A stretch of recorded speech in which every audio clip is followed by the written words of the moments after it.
Hello, investors. Welcome to the channel where I use technical analysis to find possible swing trades. Today, we're taking a look at Travelers Company, ticker symbol TRV. This is a mid-cap insurance company, well known here in the US, has a market cap of just over $38 billion. I'd first like to take a look at the ratings here, simply because it's on the screen in front of us. Schwab gives it a C.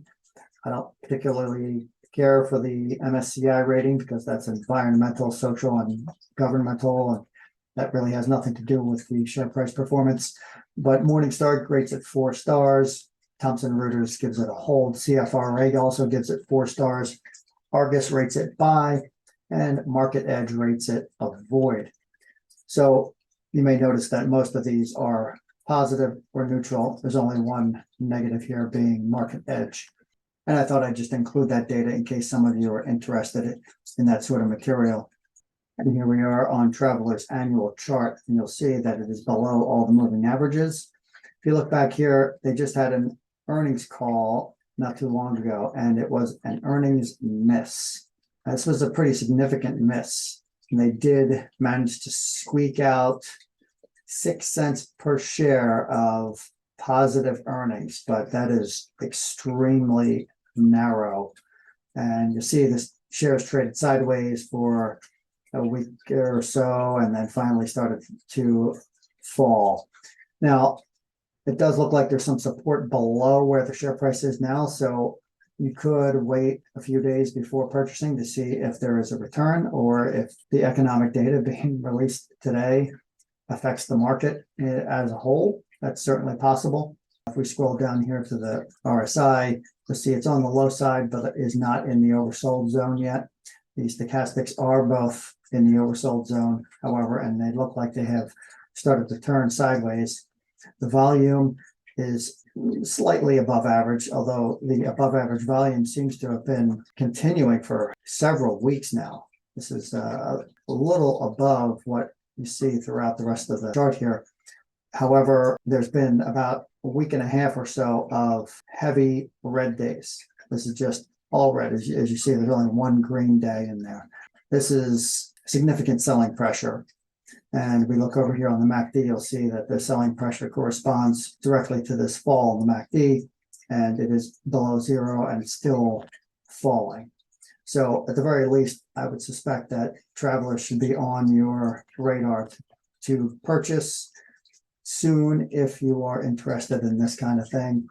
And one other thing I wanted to look at today is the earnings. And that's so that you can see just how drastic this last earnings call was. Here we have the EPS in this top row of bars. You can see the lowest bar we have here is $2.20 a share.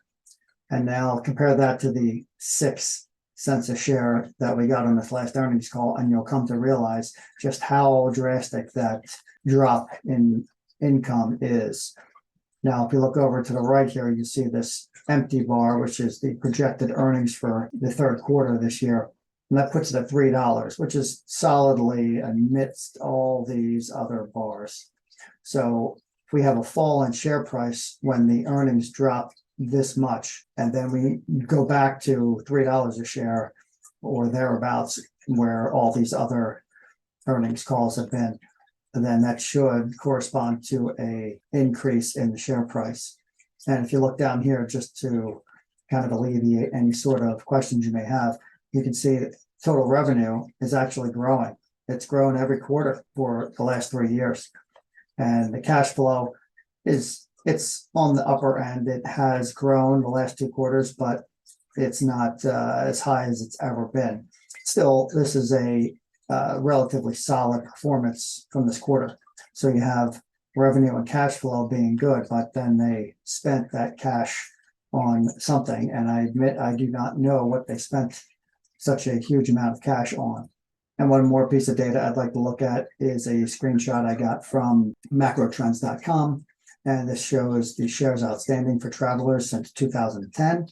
And as you can see, the share count has pretty much gone down the entire time. There are a few years in here, perhaps you can pick them out, where the share count did increase a bit. But the following years, they certainly went down, and they've overall continued a very solid share buyback program. So I point that out so that you don't wonder if that loss in earnings per share was due to a sudden influx of shares. It was not. And here we are on E-Trade with the fundamentals, and you'll see there's very low short interest here at 1.42%. The debt to equity ratio is average for the insurance industry, although I point out that these numbers that they show are very low. So if this is average for the insurance industry, then insurance companies don't carry much debt. And looking at the PE ratio, it is above average. PE at the moment is 17.85. I'd like to see that down around 15, but it does seem that this company commands something of a premium, although not nearly as bad as other companies we've seen. It does tend to run at a little bit above average PE. The operating margin here is average. The return on equity is a little above average, beating out 61% of its peers, and the growth rate is actually a little below average. It is less than 63% of other insurance carriers. Now, on the good side, it does have a solid dividend yield at 2.38%, and the payout ratio is very secure at 40.23%.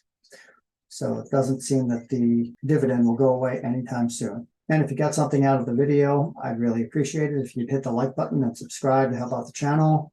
If you enjoy this kind of content, please hit that bell notification to be alerted when new videos are posted. Also, if you'd like me to take a look at a particular company using the indicators I present here, mention that in the comments, and I'll try to get to it as soon as I can. That's all for today.